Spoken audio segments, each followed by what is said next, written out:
Bonjour à toutes et à tous, vous êtes en compagnie de Sirius 794, nous sommes sur le serveur Casium, plus précisément dans mon laboratoire. Aujourd'hui je fais le premier tutoriel sur les commandes blocs et plus précisément ce sera sur l'alimentation des commandes blocs. Et bien on va passer tout de suite sans plus attendre à ce tutoriel. Hop, je m'équipe de la clé qui va me permettre de rentrer dans mon labo. Je vais repasser en vue première personne, c'est plus pratique. J'ouvre la porte qui est bloquée. Voilà. Donc ce qui nous intéresse aujourd'hui, ce sont ces choses-là. On va y revenir un petit peu plus en détail dans la deuxième partie de ce tutoriel. Mais pour l'heure, on va commencer avec de la redstone. Donc ça va pas forcément passionner ceux qui connaissent déjà bien la redstone. Par contre, ceux qui débutent pourront être intéressés et c'est tout à fait nécessaire à l'utilisation de la plupart des commandes blocs. Donc, la redstone, voilà, j'ai fait une petite série de modules. Donc, les commandes blocs, la redstone se présente sous cette forme dans les profondeurs. Et puis, ça peut se miner avec au minimum une pioche en fer. Les pioches en pierre et en bois ne permettront pas de récupérer la poudre redstone que j'ai en main. La poudre redstone qui va permettre de former des circuits qui va se relier. Des poudres vont se relier entre elles. J'ai du coup fait un petit circuit, enfin sur une ligne de redstone de 15 blocs de long et je vais mettre un émetteur qui est une torche de redstone. Torche de redstone qui se crafte de la façon suivante, un bâtonnet avec une poudre de redstone au-dessus. Donc voilà, je pose la poudre de redstone, elle émet du courant. Vous voyez que le fil de redstone est passé de couleur foncée à clair et émet des particules, indiquant que du courant circule dans ces fils de redstone, dans cette poudre de redstone. Et plus ça va, plus on s'éloigne de l'émetteur, moins la redstone est claire et moins il y a de particules. Et si je rajoute ici une 16e fil de redstone, il est carrément plus alimenté du tout. On verra tout à l'heure qu'on peut arranger ça. Voilà, en ce qui concerne ce qui peut émettre de la redstone, nous avons vu la torche de redstone bien sûr qui va émettre dans toutes les directions. Il y a également le levier, le bouton. Donc le bouton va émettre quelques instants de la redstone. Selon le type de bouton, je crois que ceux en pierre émettent moins longtemps du courant que les boutons. Les leviers émettent du courant tant qu'ils sont allumés. Les plaques de pression, selon le type de plaque de pression, émettent tant qu'il y a quelque chose dessus, que ce soit des mobs, des objets également. Ça fonctionne en tout cas pour celle en bois. C'est pas bon, on reviendra sur cela dessus plus tard. Alors, la redstone par contre, là on voit que j'ai mis des blocs qui peuvent recevoir de la redstone, un portillon, une porte en fer, un piston et un dispenser. Mais la redstone ici fait une boucle et ne rentre pas dans ces blocs. On va avoir besoin pour ça d'un repeater, un redstone repeater, qui se crafte de la façon suivante. 2 torches de redstone, une poudre de redstone au milieu et de la stone en bas. Voilà, et donc on va remplacer cette redstone pour éviter que ça fasse une boucle, on va les remplacer par des dispensers. Et donc là, quand je vais par exemple activer le levier, on voit que tout s'est activé, le portillon est ouvert, la porte en fer est ouverte, le piston est activé et le dispenser a looté quelque chose que je viens de ramasser sans le vouloir. Donc je vais rappuyer, voilà, il a looté de la redstone que j'avais mis préalablement dans le coffre. Dans le dispenser, pardon.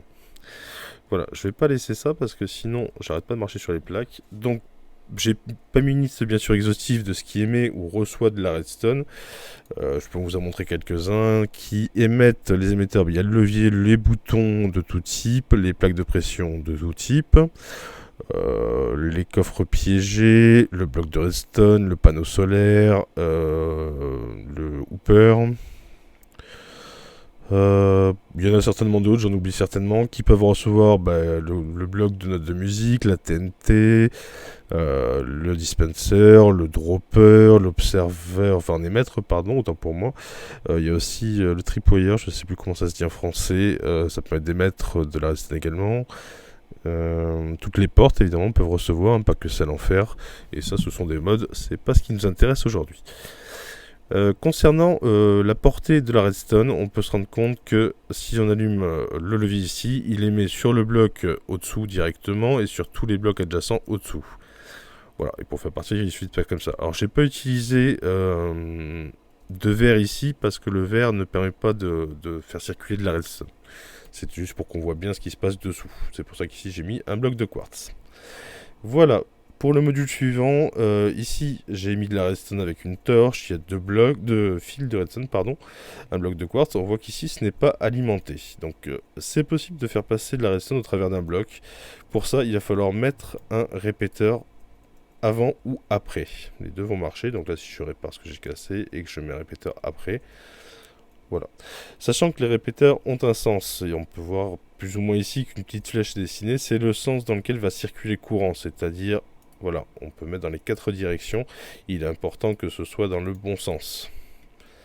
Sinon le courant ne circulera tout simplement pas. Si je le mets dans ce sens-là, ça ne circule pas, ça bloque le courant. Si je le mets à l'envers, non plus. Voilà, ça c'était pour... ça peut être pratique tout simplement pour dissimuler les systèmes de redstone. Deuxième chose que je voulais voir avec vous, ce sont les inverseurs. Les inverseurs, c'est pour inverser le signal de courant. Donc là, si j'envoie du courant, on voit qu'ici c'est éteint, et ici... c'est allumé, pardon, ici c'est éteint. Forcément, c'est pas relié d'ailleurs. On peut faire passer le courant aussi de cette façon-là. C'est-à-dire que là c'est allumé, et là c'est éteint. Et on voit que le courant a été inversé. Si j'allume, ça va être l'inverse. Ici c'est éteint, ici c'est inversé.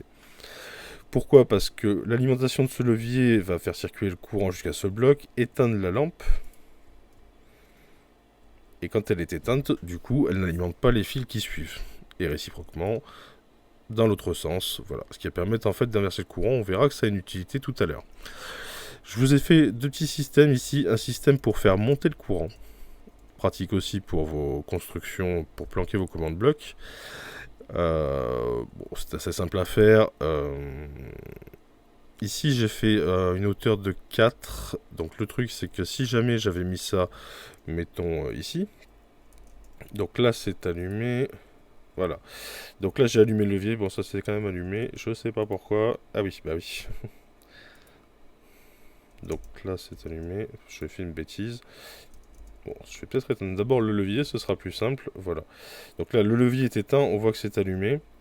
Et réciproquement, si j'éteins le levier, je l'allume, pardon, la lampe est éteinte.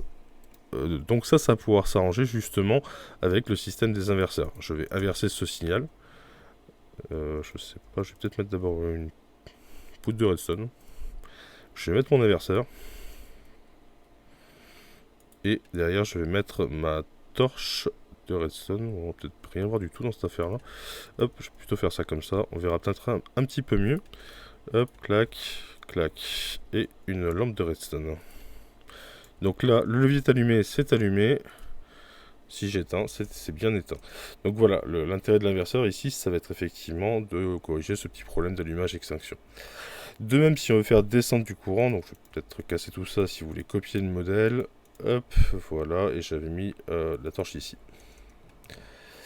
Voilà, pour faire monter le courant, c'est ce système-là, en fait, hein, des torches en alternance, pas tout à fait pareil qu'ici, et une poudre de redstone au-dessus des blocs, et dès qu'on va allumer, ça va venir allumer la lampe, et inversement. Pareil, là ça marche bien parce que j'ai un nombre impair de torches, si j'avais un nombre pair, il faudrait mettre un inverseur. La dernière chose que je voulais vous montrer sur la redstone, ce sont les clocks qui sont assez pratiques pour envoyer un signal de redstone à intervalles réguliers dans un command bloc. Pour ce faire, une torche de redstone, pardon, je perds mon latin aujourd'hui. Et donc le circuit va partir comme ça, si je dis pas de bêtises. Voilà. Et on va revenir comme ça. Voilà, c'est ça. Alors là, voilà, tout s'est bien passé, j'avais juste un problème de lag. Donc voilà, faut pas le mettre à un tick, sinon ça va faire griller la lampe de redstone. Alors les ticks, c'est le nombre de fois que les commandes s'exécutent, je crois qu'il y a 5 ticks par seconde. Si c'est trop rapide, ça ne fonctionne pas. Donc là, si on met en 4, on ralentit à 4 ticks, et donc là, vous voyez que ça refonctionne, ça clignote. Et donc si on fait partir un fil de redstone, ce qui est ici va être alimenté à intervalles réguliers. Donc si par exemple je mets le dispenser avec chargé de redstone, paf, il va envoyer une redstone à chaque impulsion. On peut ralentir le système en multipliant tout simplement les repeaters. Et ça va ralentir de plus en plus. Alors on pourra en mettre davantage. On peut mettre en 4. Hop, clac, clac. Et on relie par de la redstone. Voilà, et ça clignote encore moins vite. Et ce qui va permettre de ralentir considérablement la clock. Voilà, on va passer tout de suite à l'application sur des commandes blocs. A tout de suite à l'étage. On se retrouve pour la deuxième partie de ce tuto qui va concerner plus directement les commandes blocs. Vous voyez que j'ai déjà fait ici une petite cloque de redstone qui va nous servir pour les tests. Déjà, il faut savoir comment obtenir ces commandes blocs. Il faut tout simplement avoir accès aux commandes. Et la commande est la suivante, vous allez sur le chat, vous tapez /give, votre pseudo, et vous tapez, bon, vous pouvez faire CO2M et faire tabulation, ou taper l'intégralité de la commande, enfin du nom du bloc, minecraft.command_block. Vous faites entrer et vous obtenez un command bloc. Il se pose comme ceci, je reviendrai sur le sens de ces choses-là dans le prochain tuto, je vais faire assez simple aujourd'hui. Vous cliquez droit sur le bloc que vous venez de poser et vous avez accès à ceci.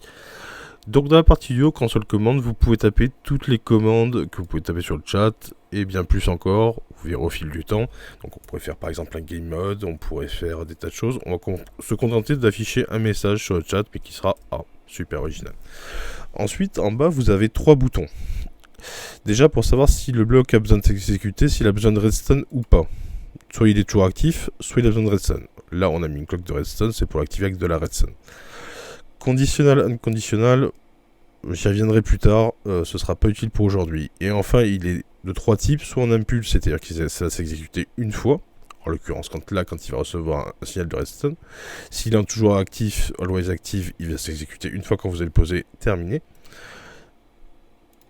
Il pète en chaîne, c'est-à-dire qu'il va venir en succession d'un autre bloc de commande, un autre commande bloc. Par exemple, je pourrais poser un autre bloc par-dessus celui-là qui va s'exécuter dans la foulée. Et enfin, le troisième type, c'est le type repeat, c'est-à-dire qu'il va s'exécuter en continu. Si on met besoin de redstone, il va attendre d'avoir recevoir un signal de redstone pour s'exécuter en continu. Sinon, si on le met en always active, c'est un bloc qui va s'exécuter tout le temps. Donc là, par exemple, si je fais done, il va m'exécuter la commande A, enfin m'afficher A à l'infini. Il n'y a pas besoin de guillemets en fait dans le... donc on va changer ça en impulse. Voilà, il n'y a pas besoin de guillemets, pardon. Hop. Donc ce qui nous intéresse ici, c'est que grâce à cette cloque, donc je prends une poutre de redstone, je vais relier cette cloque à mon command block, et chaque fois que ça va s'allumer, tout simplement ça va afficher A. Donc ça n'a pas grand intérêt vu comme ça, mais il fallait bien commencer par quelque chose. Je vais enlever cet affichage qui est absolument horrible. Et on verra dans les prochains tutos comment manipuler tout ça, comment exécuter plusieurs commandes, comment... Enfin voilà. Ah, Kenpatas qui arrive. Voilà. Ben, ça tombe bien, je suis à la fin de mon tutoriel. Je vous remercie de m'avoir suivi et j'enregistre le prochain très bientôt. Ciao, ciao tout le monde.